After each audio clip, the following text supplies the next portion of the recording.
Hello all, welcome and welcome back to my YouTube channel. आज के इस video में हम हिंदी का गद्य साहित्य डॉक्टर रामचंद्र तिवारी की पुस्तक से नाटक विधा के प्रश्नों को देखेंगे। और हमने पिछले वीडियो में कहा था समकालीन नाटककार को हम इसी वीडियो में कंप्लीट करेंगे, लेकिन जो वीडियो है वो काफ़ी लेंदी हो चुका था। इस कारण वीडियो को मैंने बीच में ही कट कर दिया। यानी हमने बृजमोहन शाह तक के प्रश्नों को, यानी दूधनाथ सिंह तक के प्रश्नों को हमने देख लिया था। आज हम बृजमोहन शाह से संबंधित प्रश्नों को प्रारंभ करेंगे और कोशिश करेंगे आज यह वीडियो कंप्लीट हो जाए। ठीक है, तो समकालीन नाटककार वाला जो सेक्शन है आज हम कोशिश करेंगे कि यह कंप्लीट हो जाए। ठीक है, तो बढ़ते हैं अपने मेन टॉपिक की ओर। है बृजमोहन शाह और इनसे संबंधित प्रश्न है। बृजमोहन शाह के किस व्यंग्य प्रधान नाटक में समाज के मूल्यों को अधर में लटका हुआ दिखाया गया है? सही उत्तर क्या होगा? त्रिशंकु। त्रिशंकु एक कहानी है, शायद मन्नू भंडारी की कहानी है। ये आप याद रखेंगे कि जो त्रिशंकु कहानी है वो किनकी है और नाटक किनका है। ठीक है, तो बृजमोहन शाह का यह जो नाटक है एक व्यंग्य प्रधान नाटक है। नाटककार ने इस नाटक में समाज की पूरी व्यवस्था पर व्यंग करते हुए यह दिखाना चाहा है कि सारे मूल्य त्रिशंकु के समान अधर में लटक रहे हैं। डॉक्टर दशरथ ओझा के शब्द हैं। ठीक है, तो यह जो टिप्पणी है डॉक्टर दशरथ ओझा की त्रिशंकु नाटक के संदर्भ में, यह आपके लिए महत्वपूर्ण हो जाता है। क्या कहा है इन्होंने? त्रिशंकु हिंदी का आधुनिक युग में पहला तेज, तुर्ष और तल्ख नाटक है। एक सेकेंड देख लेते हैं। हाँ, तुर्ष और तल्ख नाटक है और मंच प्रेमियों के लिए यह बिल्कुल नया और अनोखा अनुभव है। अगला प्रश्न है, नेशनल स्कूल ऑफ ड्रामा के संचालक रहे किस नाटककार ने युद्ध विरोधी मानसिकता जगाने के लिए युद्ध मन नाटक लिखा है? तो बृजमोहन शाह का संबंध रहा है नेशनल स्कूल ऑफ ड्रामा से और ये इसके संचालक रहे हैं। तथ्य देख लेते हैं। बृजमोहन शाह दिल्ली के नेशनल स्कूल ऑफ ड्रामा के संचालक रहे हैं। इनके 3 नाटक है, त्रिशंकु 1973, युद्धमन 1975, शह ये मात 1976 प्रकाशन वर्ष है। युद्धमन नाटक में युद्ध की व्यवस्था, युद्ध का विरोध, युद्ध से विरक्ति, इन तीन स्थितियों को पेश किया गया है। यह नाटक युद्ध विरोधी मानसिकता जगाने के उद्देश्य से लिखा गया है। सह ये मात विसंगति बोध का नाटक है। आज का समाज विसंगतियों का पुंज है, सब बेचैन है, सभी तनावग्रस्त हैं, असंतुष्ट और उबे हुए हैं। नाटककार इस सामाजिक बेचैनी का एहसास दर्शकों को कराना चाहता है ताकि वे इससे मुक्त होने और कुछ बेहतर सोचने और करने की चेष्टा करें। श्री बृजमोहन शाह नए रचनाकारों में अग्रगण्य हैं। अगले नाटककार है रामेश्वर प्रेम। इनका समय 1943 से 2023 है। प्रश्न है, रामेश्वर प्रेम के किस नाटक में एक छोटे से घर में बाबूजी की चारपाई रखने की समस्या के माध्यम से मध्यवर्गीय अभाव और घुटन को दिखाया गया है? तो इस नाटक का नाम क्या है? चारपाई। ठीक है, जब ऐसी कोई कहानी हो ना जिसकी विषय वस्तु आपको लगे कि आपको उसको पढ़ना चाहिए तो आप उसे ज़रूर पढ़ें। ठीक है, तो रचनाकार है रामेश्वर प्रेम। इनका समय है 1943 से 2023 को। रामेश्वर प्रेम को उनके नाटक चारपाई से विशेष ख्याति प्राप्त हुई है। चारपाई आज के सामान्य मध्यवर्गीय परिवार के विसंगतिपूर्ण जीवन का एहसास कराने वाला एक सशक्त नाटक है। एक बेहद उसा हुआ चारपाई रामेश्वर प्रेम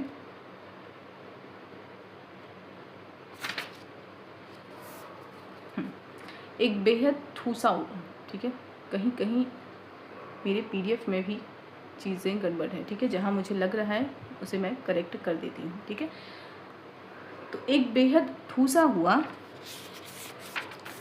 घर, उसमें रहने वाले बेचैन, तनावग्रस्त, बिखरे उबे परिवार के लोग सभी देर रात तक जग रहे हैं। सभी को चिंता है कि बाबूजी आ रहे हैं। घर में तो तिल रखने की जगह भी नहीं है। अब उनकी चारपाई कहाँ पड़ेगी? पूरा घर अभाव के दबाव से, क्रोध, तल की कड़वाहट, बेचैनी, घुटन, लाचारी, खींच और झुंझलाहट से भरा हुआ है। यही आज के सामान्य मध्यवर्ग की जिंदगी है जिसमें सब कुछ एक रस है। इस सशक्त रचना के बाद आपके अगर ये कहानी अगर हम देखें इस नाटक को तो ये हालांकि अवकाश प्राप्त बाबूजी की कहानी शायद नहीं लग रही है। ठीक है, क्योंकि विषय वस्तु के आधार पर अगर हम देखें तो इसमें ये नहीं बताया गया है कि वो नौकरी से वापस आ रहे हैं या छुट्टियों के लिए घर वापस आ रहे हैं। ठीक है, तो ये कहानी कहीं ना कहीं उषा प्रेमवदा की कहानी जो वापसी कहानी है उससे मिलती जुलती लग रही है। ठीक है, अगर आप ये कहानी पढ़ चुके हैं या कहानी आप पढ़ रहे हैं या आपने ये कहानी पढ़ा है तो आप इसकी जो समरी है या आप उसका जो सार है कमेंट सेक्शन में ज़रूर बताएंगे। ठीक है, इस सशक्त रचना के बाद इनके अन्य नाटकों को देखें हम तो इनके अन्य नाटक भी प्रकाशित हुए हैं, जैसे राजा नंगा है, कालपात्र, अज्ञात घर, अंतरंग, कैंप, शस्त्र संतान 1997 इसका प्रकाशन वर्ष है, लोमड़ वेश 1980 इसका प्रकाशन वर्ष है। इधर के नाटकों में आपके अंतिम 2 नाटक शस्त्र संतान और लोमड़ वेश विशेष रूप से चर्चित हुए हैं। अगला प्रश्न है, रामेश्वर प्रेम का नाटक लोमड़ वेश 1980 प्रसिद्ध विदेशी नाटक वेन जॉनसन के किस नाटक का रूपांतरण है? तो वेन जॉनसन का नाटक है वॉल्पोनी। इस नाटक का अनुवाद है लोमडवेस। ठीक है, तथ्य देख लेते हैं। शस्त्र संतान, यह नाटक, इस नाटक का आधार महाभारत है। महाभारत भारतीय इतिहास का एक ऐसा नकारात्मक महायुद्ध है जिसमें सारी मर्यादाएं टूट गई हैं। कोई भी इतिहास पुरुष या महारथी ऐसा नहीं है जो किसी न किसी अमानवीय षड्यंत्र में शामिल ना हो। नाटककार ने महाभारत के इस विद्रूप को, मूल कथा को फैंटेसी का रूप देकर व्यंग्यात्मक अंदाज में प्रस्तुत किया है। लोमडवेस विन जॉनसन का समय 1592 से 1637 है। इनके हास्य नाटक वॉल्पोनी या द फॉक्स का संसार की अनेक भाषाओं में रूपांतर हो चुका है। भारत की कई भाषाओं में भी इसे रूपांतरित किया गया है। श्री रामेश्वर प्रेम ने इसे सन 1980 में लोमड़ खान का वेश नाम से हिंदी में रूपांतरित किया था। वंशी कौल के अनुरोध पर उन्होंने इसे फिर से गुजरात की मवई लोक शैली में ढालकर प्रस्तुत किया है। तो किनके कहने पर? वंशी कौल के अनुरोध पर। 1999 में उन्होंने इसकी भाषा में कुछ परिवर्तन करके लोमडवेस नाम से प्रकाशित कराया। तो अगर प्रश्न पूछा जाए लोमडवेस रचना पहले किस नाम से प्रकाशित की हुई थी, तो इसका उत्तर क्या होगा? लोमड़ खान का वेश। ठीक है, और किनके अनुरोध पर उन्होंने ये जो शैली परिवर्तित की है वो है वंशी कौल। ठीक है, धन और भोग की लिप्सा मनुष्य को कितना नीचे गिरा सकती है, सच्चाई को हास्य व्यंग्य शैली में प्रस्तुत करने वाला यह नाटक पूरे साहित्य संसार में समान रूप से लोकप्रिय है। अगले नाटककार है नरेंद्र मोहन। समय है 1935 से 2021। प्रश्न है, नरेंद्र मोहन का नाटक नो मैंस लैंड शहादत हसन मंटो की किस प्रसिद्ध कहानी से प्रेरित है? तो शहादत हसन मंटो की कहानी है टोबा टेक सिंह। ये कहानी आप ज़रूर पढ़िएगा, बहुत दिलचस्प कहानी है ये। ठीक है, दिलचस्प यानी देश प्रेम से संबंधित है और कैसे एक पागल कैदी उस भावना को दर्शाता है कि विभाजन की जो त्रासदी उसके भीतर बैठी हुई है और उसकी जो मृत्यु होती है वो ना हिंदुस्तान में होती है और ना पाकिस्तान में, वो बिल्कुल मध्य में उसकी मृत्यु होती है। ठीक है, ये कहानी बहुत इंटरेस्टिंग है, आप ज़रूर पढ़िएगा इसे। तो नरेंद्र मोहन का यह जो नाटक है नो मैंस लैंड शहादत हसन मंटो की प्रसिद्ध कहानी है टोबा टेक सिंह पर आधारित है। ठीक है, तथ्य देख लेते हैं। नो मैंस लैंड मंटो की कहानी टोबा टेक सिंह से प्रेरित है। कहानी में हिंदुस्तान के बंटवारे की त्रासदी को बड़ी तल्खी के साथ पेश किया गया है। नाटककार ने नाटक में इस कहानी को समकालीन जिंदगी के संकटों और अंतर्विरोधों से संदर्भित करके एक नया और मौलिक आयाम प्रदान किया है। नरेंद्र मोहन इधर नाटकों की रचना में विशेष रूप से प्रवृत्त हुए हैं। अभी उनसे बहुत कुछ पाने की आशा की जा सकती है। अगला प्रश्न है, नरेंद्र मोहन ने अपने नाटक अभंग गाथा प्रकाशन वर्ष 2000 के केंद्र में किस वारकरी संत के चरित्र को रखा है? सही उत्तर होगा संत तुकाराम। तथ्य देख लेते हैं। नरेंद्र मोहन 1935 से 2021 इनका समय है। समकालीन नाटककारों में अपनी विशिष्ट पहचान बना चुके हैं।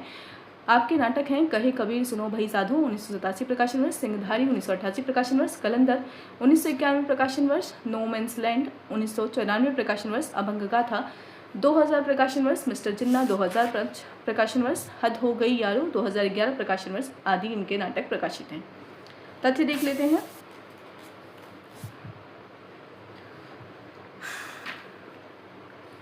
कहे कबीर सुनो भई साधु यह नाटक है, इससे आपकी पहचान बनी थी। आप अपने नाटकों के केंद्र में ऐसे व्यक्तित्वों को रखते हैं जिनमें सत्य को सही परिप्रेक्ष्य में देखने और सभी तरह के विरोधों और लांछनों के बीच अविचल रहकर उसे व्यक्त करने का साहस होता है। अपनी इसी प्रवृत्ति के चलते आपने कहे कबीर सुनो भई साधो, कलंदर और अभंग गाथा जैसे नाटकों की रचना की है। कबीर सामाजिक रूढ़ियों और अंधविश्वासों पर अपने तीखे प्रहारों के लिए प्रसिद्ध हैं। कलंदरों का जीवन इतना मस्ती भरा और आज़ाद होता है कि उनका अस्तित्व ही पारंपरिक जड़ नियमों का विलोम बन जाता है। इसलिए नरेंद्र मोहन ने इन्हें अपने नाटकों का विषय बनाया है।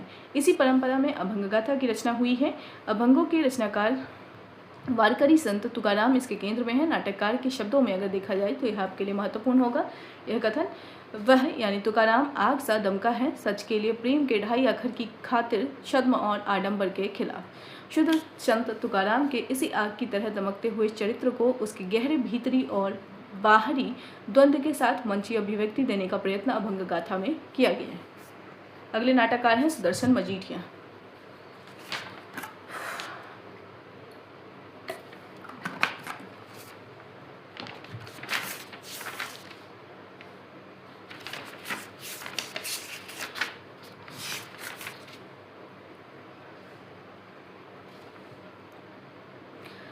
सुदर्शन मजीठिया का समय 1931 से 2000 है।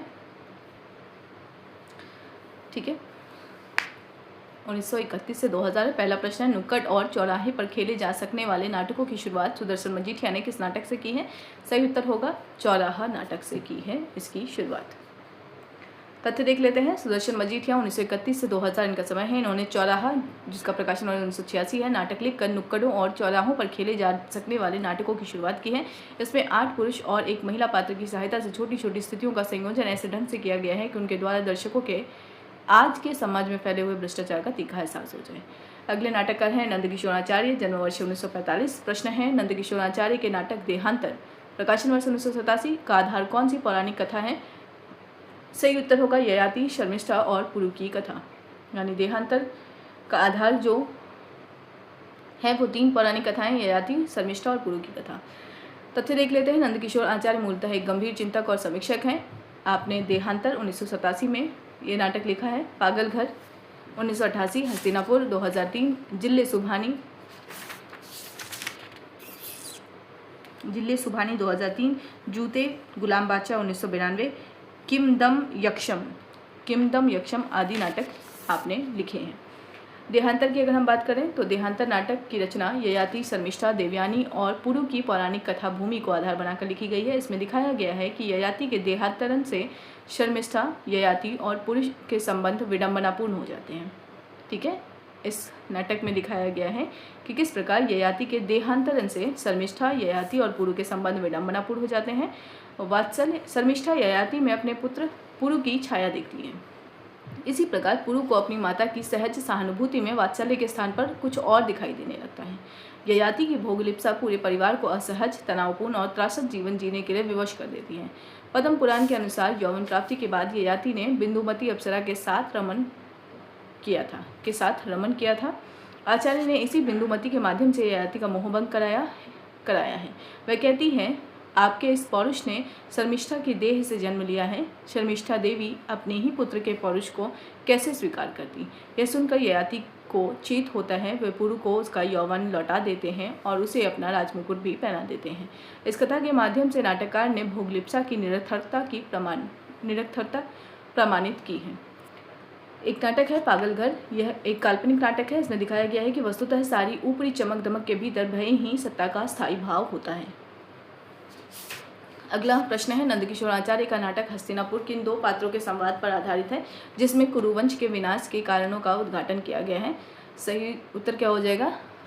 शुभा और कुंती। इन 2 पात्रों के संवाद पर यह नाटक आधारित है।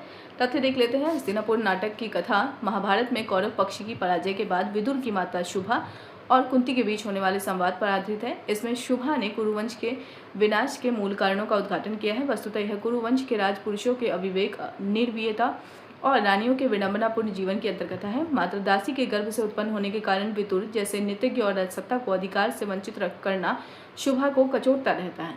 नाटककार ने इस ओर संकेत करके पारंपरिक समाज व्यवस्था की एक बहुत बड़ी कमजोरी उजागर की है। गुलाम बादशाह नाटक में बलवन के अंतर्मन की कुंठा को नाटकीय युक्तियों के माध्यम से संप्रेषित किया गया है। बादशाह हो जाने के बावजूद बलवन यह नहीं भूल पाता कि वह गुलाम वंश का है। जिले सुभानी नाटक की रचना मुगल बादशाह अकबर के व्यक्तित्व और उसके मन द्वंद्व को आधार बनाकर की गई है। जूते नाटक का आधार अरेबियन नाइट्स की लोकप्रिय कथा है। किमदम यक्षम नाटक में मूर्तिकार पिता, उसकी पुत्री और पुत्री के प्रेमी के बीच मनोवैज्ञानिक भावांतरण से उत्पन्न त्रासदी का चित्रण किया गया है। वस्तुतः पारंपरिक समाज व्यवस्था की जड़ता पर प्रहार, मानवीय गरिमा की रक्षा के लिए संघर्ष तथा भारतीय नारी की विडंबनापूर्ण जीवन स्थिति का उद्घाटन आचार्य के नाटकों की ऐसी विशेषताएं हैं जो उन्हें आधुनिक बनाती हैं। अगले नाटककार हैं कृष्ण बलदेव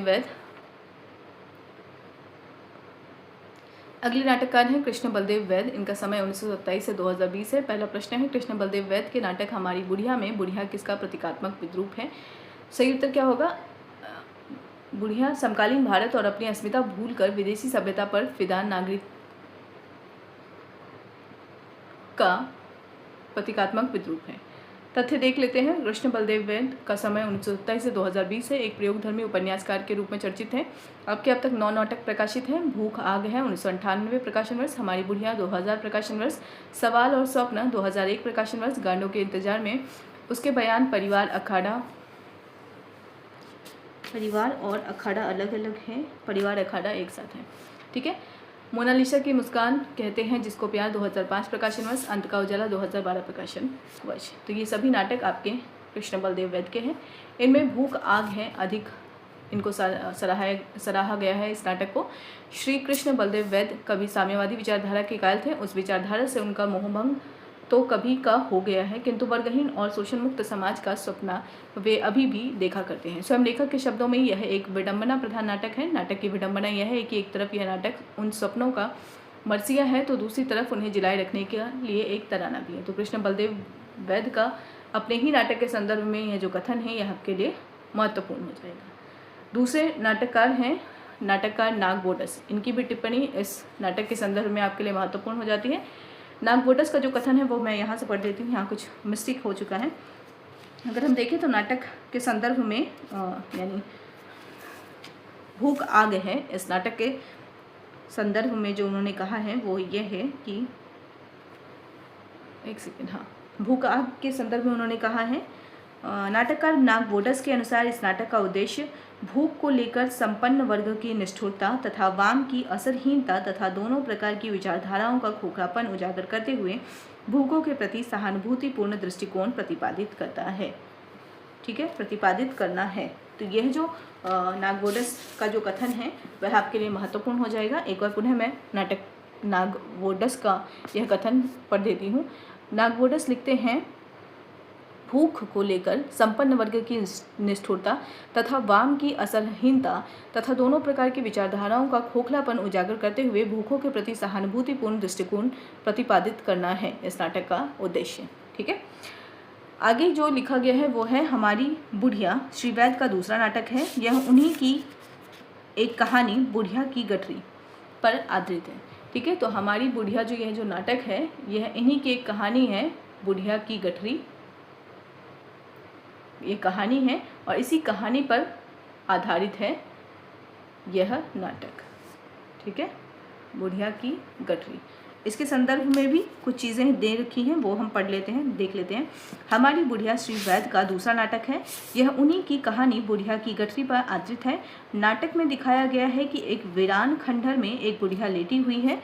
उसके इर्द गिर्द 2 स्त्रियां और 3 पुरुष खड़े हैं। यह है किंतु वे ना तो उनके समीप है। ठीक है, यहाँ पे है, यह 5 ओर से लेकर, ठीक है, यहाँ कुछ टाइपिंग मिस्टेक हुआ है, हम इसे फिर से देख लेते हैं। हमारी बुढ़िया श्री वैद्य का दूसरा नाटक है। यह उन्हीं की एक कहानी बुढ़िया की गठरी पर आधारित है। नाटक में दिखाया गया है कि एक वीरान खंडहर में एक बुढ़िया लेटी हुई है। उसके इर्द गिर्द 2 स्त्रियां और 3 पुरुष खड़े हैं। यह 5 उसे लेकर तरह तरह के कुतर्क करते हैं। उसे देखकर उन्हें अपनी माँ की याद आती है, किंतु वे ना तो उनके समीप जाते हैं ना उसे जगाने की कोशिश करते हैं। दोनों औरतों में से पहली कहती है, सच तो यह है, यह अगर बोल भी उठे मैं तुम्हारी माँ हूँ तो हमें यकीन नहीं आएगा। दूसरी औरत कहती है, सच तो यह है, हमने दूसरों की माँओं पर रीझना शुरू कर दिया है। दूसरा पुरुष कहता है, दूसरों की जवान और गोरी माँओं पर। वस्तुतः यह नाटक समकालीन भारत और अपनी अस्मिता को भूलकर विदेशी सभ्यता संस्कृति पर फिदा इसके नागरिकों का प्रतीकात्मक विद्रूप है। यानी पूरी जो कहानी है वो ये दर्शाता है कि एक माँ सोई हुई है और उसके आसपास जो स्त्रियां हैं वो कह रही हैं कि अगर ये स्वयं उठकर कह भी दे कि यह मेरी माँ है तो भी यह यकीन हम नहीं करेंगे। दूसरी औरत ये कहती है कि हमारी मनस्थिति इस प्रकार की हो गई है, हमारी मानसिकता इस रूप में हो गई है कि हमें जो सुंदर जो रूप है स्त्रियों का वही पसंद आता है। यानी अगर वो स्त्री बहुत सुंदर होती या रूपवती होती तो उसे माँ कहना हम गर्व की बात मानते, और जो अगर वो कुरूप हैं या सुंदर हैं तो वो हम उनसे सारे संबंधों को तोड़ देना चाहते हैं या काट देना चाहते हैं। यहाँ ये कहानी इसी तथ्य को रेखांकित कर रही है। ठीक है, अगला जो नाटक है वह है सवाल और स्वप्न। सवाल और स्वप्न नाटक में कुल 3 पात्र हैं। ठीक है, यहाँ पर भी जो ये जो चीज़ थी वो हमने देखा, दूसरा पुरुष कहता है दूसरों की जवान और गोरी माँओं पर हम रीझना शुरू कर चुके हैं। तो ये एक बड़ी विडंबना है रिश्तों के संदर्भ में। इनका एक और नाटक है सवाल और स्वप्न। इस नाटक में कुल 3 पात्र हैं, वंदना, उसका पति मोहन और प्रेमी परवेज।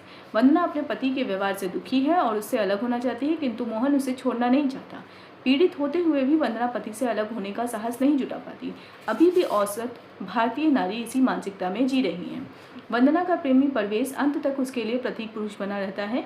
वह प्यार और आज़ादी के स्वरूप देखती रहती है और मोहन अपनी इस झूठी सफलता पर मोहित होता रहता है कि उसने वंदना को अलग होने से रोक लिया। श्री वैद्य के नाटकों को उनके संरचनात्मक वैशिष्ट्य के लिए सराहा गया है। यह स्वीकार किया गया है कि उन्होंने नाटकों की रचना के क्षेत्र में व्याप्त एक रास्ता को तोड़ा है, किंतु अभी उनके नाटकों की अभिनीत करने की कोशिश कम ही हुई है। अगले नाटककार हैं नागगोडस। इनका समय है 1939 से 2003। प्रश्न है, नागगोडस के लोकप्रिय नाटक खूबसूरत बहू में किस क्षेत्र की लोकबोली मिश्रित का प्रयोग हुआ है? सही उत्तर होगा बुंदेली और ब्रज। तथ्य देख लेते हैं। नागगोडस, समय है 1939 से 2003। नाटक हैं खूबसूरत बहू 1998, प्रकाशन वर्ष वसीयत 1998, दलित 1998, तोता झूठ नहीं बोलता 1998, पढ़ो फारसी बेचो तेल, ठीक है, पढ़ो फारसी बेचो तेल 2002 प्रकाशन वर्ष है। ठीक है, अब इनके नाटकों के संदर्भ में जान लेते हैं, उसकी विषय वस्तु को देख लेते हैं। खूबसूरत बहू, ठीक है, नाटक का नाम क्या है? खूबसूरत बहू।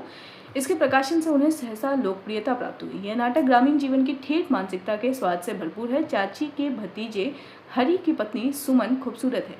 चाची बाल विधवा है। सुमन को 1 साल बीतने पर भी बच्चा नहीं होता। वास्तविकता यह है कि अपनी दमित वासना के कारण चाची मन ही मन उसे डाह करती है। वह सुमन को हरि से शारीरिक संबंध बनाने का अवसर ही नहीं देती। जाहिर तौर पर वह बच्चे के लिए चिंतित भी रहती हैं। गांव का एक युवक लाखन सुमन पर जान देता है। लाखन की पत्नी बसंती इससे दुखी रहती है। एक दिन हरि बसंती को अकेले में छेड़ता है। बसंती बदला लेने का निश्चय करती है। वह लाखन को सिद्ध योगी के वेश में नदी तट पर बैठा देती है और चाची को राजी कर लेती है कि वह सुमन को योगी बाबा का दर्शन कराकर उनका प्रसाद दिलवा दे। चाची सुमन को लेकर नदी तट पर जाती है। लाखन नकली सिद्ध योगी सामने आंख बंद किए बैठे सुमन को देखकर मुग्ध होता है। साहस जुटाकर उसे पकड़ना चाहता है। सुमन शोर मचाती है। चाची उसे बचाने दौड़ती है। बसंती चाची को रोकती है। दोनों गुत्थम गुत्था होती हैं। लाखन भागती हुई सुमन के पीछे दौड़ता है। गांव के दामोदर पंडित जो हरि के धौलपुरिया बैल को उसे लौटाने जा रहे थे, यह दृश्य देख बैल को वहीं छोड़ लाखन के पीछे दौड़ते हैं। इतने में हरि वहां पहुंचता है। वह बैल को डंडा मारकर उससे अपनी लुगाई का पता पूछता है। बैल जिस ओर लाखन और दामोदर पंडित गए थे उसी ओर भागता है। हरि उसके पीछे दौड़ता है। नाटक के अंतिम दृश्य में हरि दौड़कर सुमन को बचाता है। दोनों एकांत में मिलते हैं। मंच पर अंधकार हो जाता है। प्रकाश होने पर दर्शक देखते हैं चाची की गोद एक के बाद एक 4 बच्चों से भर जाती है। नाटक के घटना प्रवाह को जीवंत और गतिशील बनाए रखने में पात्रों के संवाद के अतिरिक्त सूत्रधार और कोरस की भूमिका महत्वपूर्ण है। ग्वालियर के आसपास प्रचलित बुंदेली और ब्रज के मिश्रण से नाट्य भाषा में नयापन और ताजगी आ गई है। नाटक राष्ट्रीय नाट्य विद्यालय द्वारा प्रदर्शित और प्रशंसित हो चुका है। तो यह जो नागगोडस का यह जो नाटक खूबसूरत बहू है, इसका मंचन राष्ट्रीय नाट्य विद्यालय में हो चुका है। ठीक है, तो यह लोकप्रिय नाटक है और इसकी लोकप्रियता का कारण भी इसकी विषय वस्तु ही है। ठीक है, तथ्य देख लेते हैं दूसरा, यानी इनका दूसरा नाटक है वसीयत। वसीयत, दलित और तोता झूठ नहीं बोलता। ये 3 नाटक है। ये तीन नाटक शीर्षक से एक ही जिल्द में प्रकाशित हुए हैं। ठीक है, यानी वसीयत, दलित और तोता झूठ नहीं बोलता, ये 3 नाटक हैं और ये एक ही शीर्षक से में प्रकाशित हुए हैं। अगर हम वसीयत की बात करें तो वसीयत में स्वर्गीय पोपट लाल संपत्ति के बंटवारे की वसीयत के साथ अपनी स्मृति को बनाए रखने के लिए अपनी आदतों के बंटवारे की हिदायत भी दे गए हैं। यह भी लिख गए हैं कि जिसे मेरी यह शर्त कबूल ना हो उसे मेरी जायदाद से 1 कौड़ी भी ना मिले। बड़ा बेटा पौरुष हिचक के साथ नित्य शंकर भगवान की पूजा की आदत स्वीकार कर लेता है। बेटी अरुंधति तंबाकू खाने की, तीसरा बेटा कार्तिक व्यवसाय में ईमानदारी की और दूसरा बेटा अंगद पत्नी के चरित्र पर शक करने की आदत स्वीकारता है। पूरे नाटक में पोपटलाल की आत्मा मंच पर अलक्षित रूप में विद्यमान रहती है और प्रत्येक अवसर पर अपनी प्रतिक्रिया व्यक्त करती रहती है। इस प्रकार नाटककार ने मृत आत्मा की आदतों की वसीयत के माध्यम से नाटक को न केवल दिलचस्प बना दिया है वरन आज के सामाजिक जीवन के अंतर्विरोधों को उजागर करने का एक नायाब तरीका भी निकाल दिया है। तो ये जो नाटक है यह ज़रूर देखने लायक है या पढ़ने लायक है। ठीक है, अब अगर हम देखें तो वसीयत तो हमने देख लिया, दलित नाटक देख लेते हैं। ठीक है, दलित ये जो नाटक है एक राजनीतिक नाटक है। इसमें नाटक के भीतर अब कहने की बारी है। नामक एक और नाटक भी चल रहा है। इस नाट्य युक्ति से यह नाटक अधिक कलात्मक बन गया है। नाटक की विशेषता यह है कि इसके पात्र ही वास्तविक चरित्र बन गए हैं। नाटक का उद्देश्य आज की सिद्धांतहीन जातियों के समीकरण में बटी अवसरवादी राजनीति के अंतर विरोधों को उजागर करना है। इसमें नवीन, यादव और टंडन जैसे पात्रों की राजनीतिक घोषणाओं में आज के नेताओं के चेहरे पहचाने जा सकते हैं। अगला नाटक है तोता झूठ नहीं बोलता। छोटा नाटक है। इसमें सर्कस की दुनिया की पोल खोली गई है। मनोरंजन की इस दुनिया में भी ईर्ष्या, द्वेष, लाग डांट तथा स्त्रियों का शोषण बाकायदा चलता है। इस दुनिया में भी पुरुष जाति का वर्चस्व होने के कारण स्त्रियों को इस्तेमाल की चीज़ समझा जाता है। इस नाटक में बहुत कुछ वर्णनात्मक है और उसे दृश्यात्मक बनाने का दायित्व लेखक ने रंगकर्मियों पर छोड़ दिया है। तो नागबोडस का नाटक पढ़ो फारसी बेचो तेल। ठीक है, पढ़ो फारसी बेचो तेल। यहाँ हर जगह ये पढ़ी हो गई, पढ़ो फारसी बेचो तेल किस ऑस्ट्रियाई दार्शनिक के जीवन पर आधारित है? तो यह जो नाटक है वह है विटगेन्स्टाइन के जीवन पर आधारित है। ठीक है, सही उत्तर होगा बी। तथ्य देख लेते हैं।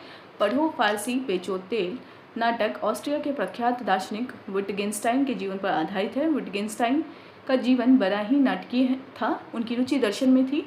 पिता की इच्छा का सम्मान करके उन्होंने विज्ञान और इंजीनियरिंग पढ़ी, किंतु दर्शन के प्रति उनका लगाव बना रहा। इसके अध्ययन के लिए वे कैम्ब्रिज गए और रसेल के शिष्य हुए। प्रथम विश्व युद्ध में उन्होंने ऑस्ट्रिया के एक सैनिक के रूप में भाग लिया। उसके बाद कुछ दिनों तक उन्होंने ग्रामीण पाठशालाओं में बच्चों को पढ़ाया। नाटक में उनके इस घटना बहुल जीवन के साथ ही उनकी दार्शनिक मान्यताओं को भी मंची अभिव्यक्ति दी गई है। अंग्रेजी तथा अन्य भाषाओं में उनके जीवन पर कई नाटक उपलब्ध हैं।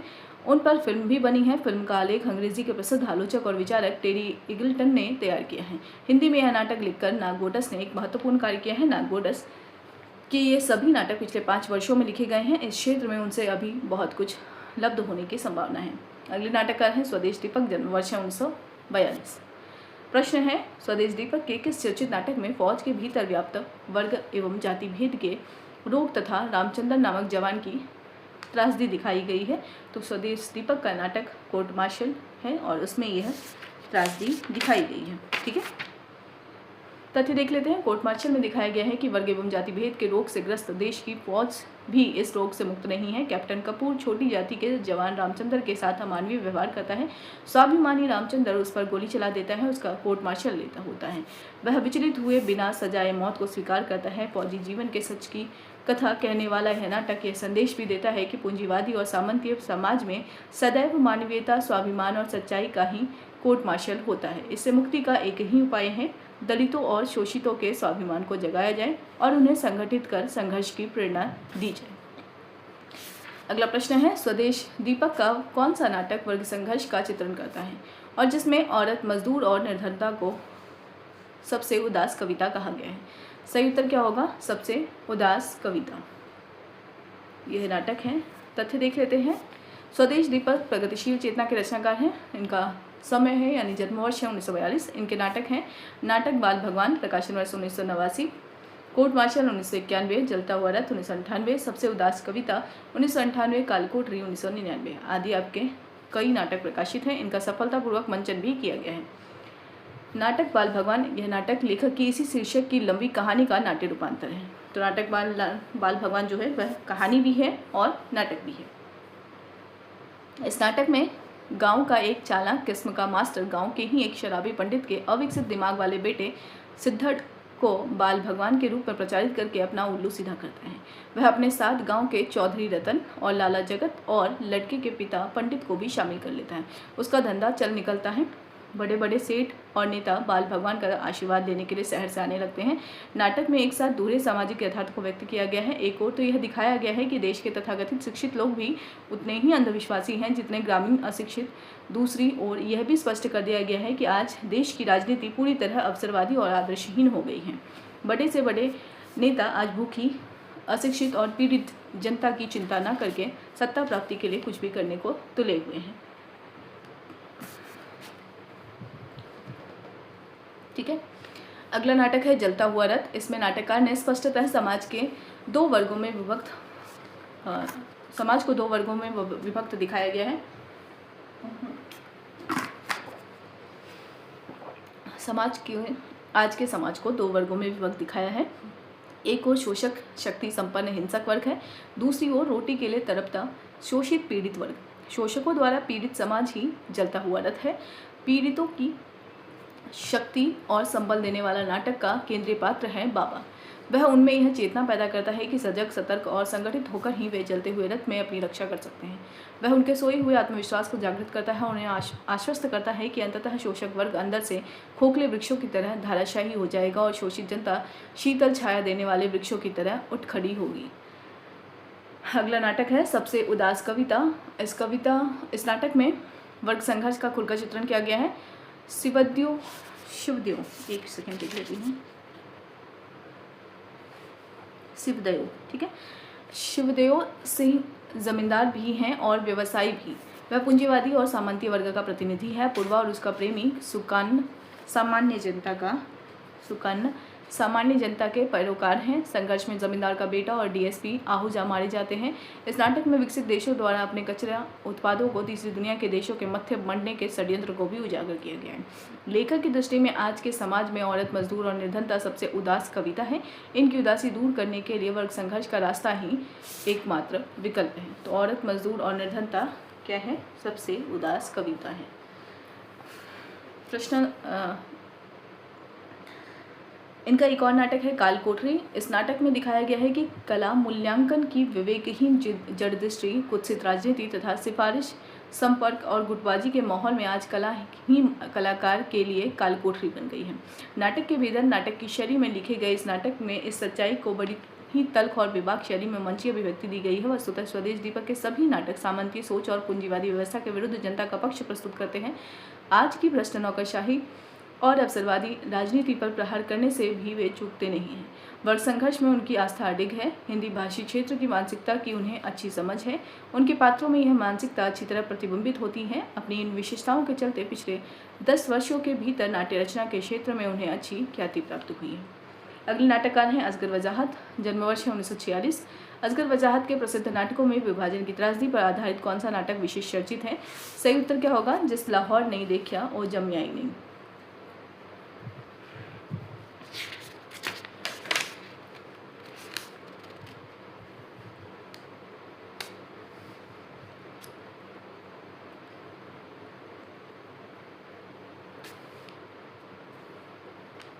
ठीक है, असगर वजाहत का यह नाटक है और इस नाटक के संदर्भ में अगर हम देखें तो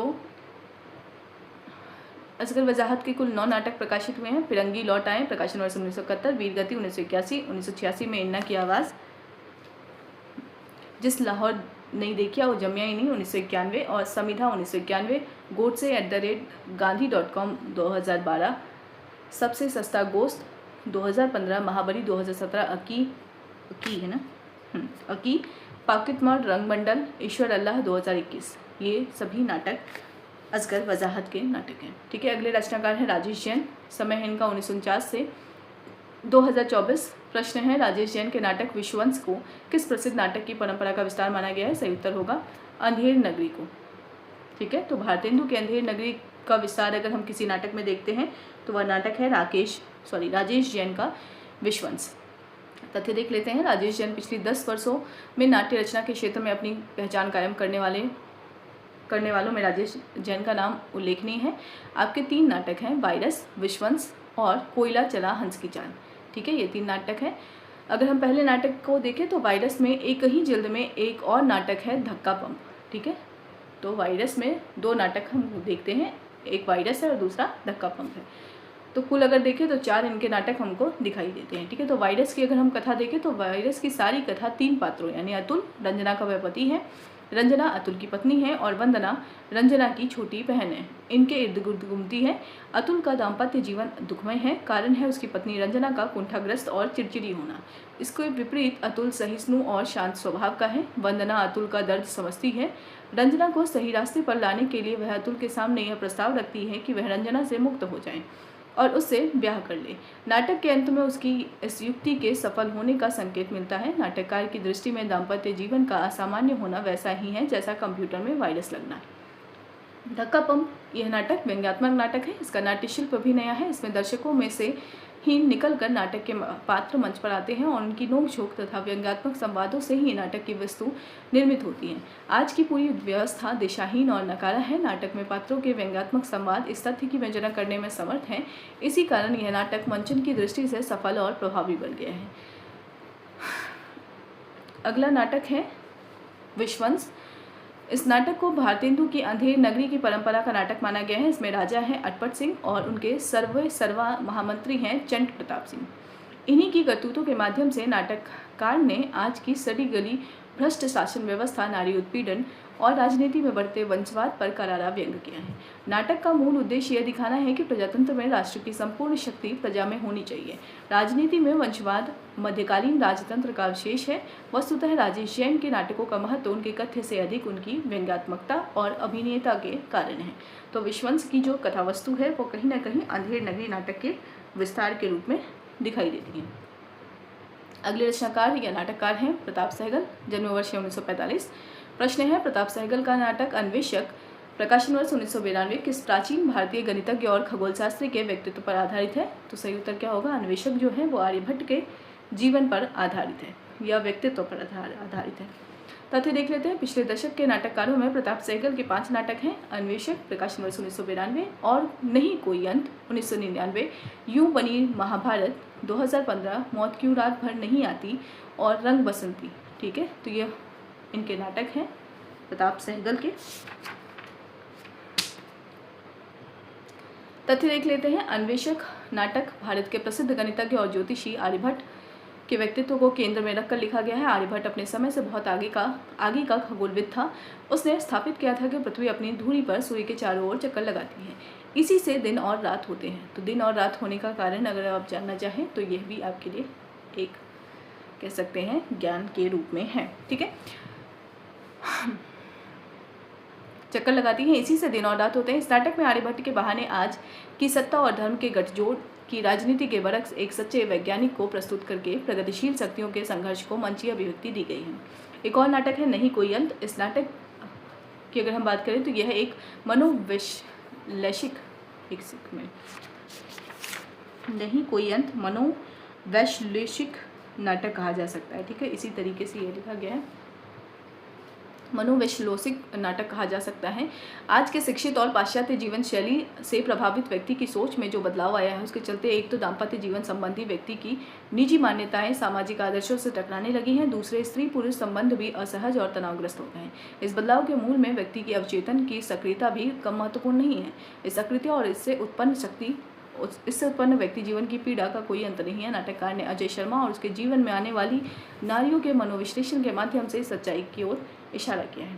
अगले नाटककार हैं शरद जोशी। इनका समय है 1931 से 1991। ठीक है, शरद जोशी के संबंध में हम जान लेते हैं। एक सफल व्यंग्यकार के रूप में ये विख्यात हैं। इनके 2 व्यंग्य नाटक हैं, एक था गधा प्रकाशन वर्ष 1980 और अंधों का हाथी 1980 प्रकाशन वर्ष। इन्होंने हिंदी पाठकों का ध्यान आकृष्ट किया है। इन नाटकों में राजनीतिक विसंगतियों पर चोट की गई है। अगले नाटककार है रमेश उपाध्याय। जन्म वर्ष है इनका समय है 1942 से 2021। इनके कुल 4 नाटक प्रकाशित हुए हैं। सफाई चालू है 1974 प्रकाशन वर्ष, पेपरवेट 1981 प्रकाशन वर्ष, बच्चों की अदालत 1981 प्रकाशन वर्ष, भारत भाग्य विधाता 1990 प्रकाशन वर्ष। एक और रचनाकार हैं जयवर्धन। इनका जन्म वर्ष है 1960। इनके कुल 10 नाटक प्रकाशित है। मध्यांतर 1988 प्रकाशन वर्ष, कालपुरुष क्रांतिकारी वीर सावरकर 2021 प्रकाशन वर्ष, घोरक धंधा 2020 प्रकाशन वर्ष, बाबू हरिश्चंद्र, मायाराम की माया, किस्सा मौजपुर का, झांसी की रानी, अर्जेंट मीटिंग, हाई हैंडसम, दारोगा जी, चोरी हो गई, मस्त मौला। तो ये सभी नाटक इनके हैं जयवर्धन के। अब अगर हम देखें तो यहाँ हमारा समकालीन नाटककार वाला जो शीर्षक है वह समाप्त होने को आया है। उपयुक्त नाटककारों के अतिरिक्त गोविंद चातक, सिद्धनाथ कुमार जिनका समय है 1929 से 2020, जितेंद्र मित्तल, ललित मोहन थपलियाल, ठीक है, विवेकानंद, सुरेश चंद्र शुक्ल, विष्णुचंद्र शर्मा, किरण चंद्र शर्मा, विनोद शाही, अनुपम आनंद, ललित कुमार सहगल, राजेश जोशी 1946 जन्मवर्ष, प्रभाकर श्रोत्रिय 1938 से 2016 इनका समय है, ऋषिकेश सुलभ 1955 जन्मवर्ष आदि अनेक नाटककार आज के जीवन यथार्थ के विविध स्तरों और आयामों को मूर्त करने में सक्रिय हैं। अगला टॉपिक है महिला कहानी। महिला नाटककार और इस टॉपिक को हम अगले वीडियो में प्रारंभ करेंगे। फिलहाल इस वीडियो को यहीं पे हम एंड करते हैं। वीडियो को एंड तक देखने के लिए थैंक यू सो मच। और हमारा ये सेक्शन शायद एक वीडियो में कंप्लीट हो जाए, यानी कि हमारा जो ये लास्ट टॉपिक जो होगा, लास्ट वीडियो होगा, शायद उसमें हमारा महिला नाटककार और एकांकी नाटक से जुड़े जो सवाल हैं वो हम उसमें कवर कर पाएँ। तो एक और वीडियो होगा हमारा नाटक से संबंधित और हमारा नाटक सेक्शन कंप्लीट हो गया, ठीक है। और इस चीज़ की खुशी इसलिए है क्योंकि बहुत बच्चे गद्य विधाओं को लेकर बहुत परेशान थे कि गद्य विधाओं से संबंधित जो भी वीडियोस हैं वो जल्द से जल्द कंप्लीट करा दिया जाए। तो इस मांग को मैंने पूरी कर दी है और कोशिश करूंगी कि जो अन्य गद्य विधाओं वाला जो सेक्शन है वो भी जल्द से जल्द कंप्लीट करा दिया जाए, ठीक है। तो वीडियो को यहीं पे एंड करते हैं। वीडियो को एंड तक देखने के लिए थैंक यू सो मच। आप लोगों से रिक्वेस्ट है कि अगर आप लोगों को वीडियोज़ अच्छे लग रहे हैं तो प्लीज़ उसे लाइक कीजिए और अपने दोस्तों के साथ वीडियोज़ को शेयर करें, ठीक है। तो बाकी आपको वीडियोस कैसे लग रहे हैं अपनी प्रतिक्रिया कमेंट सेक्शन में ज़रूर जाहिर करें।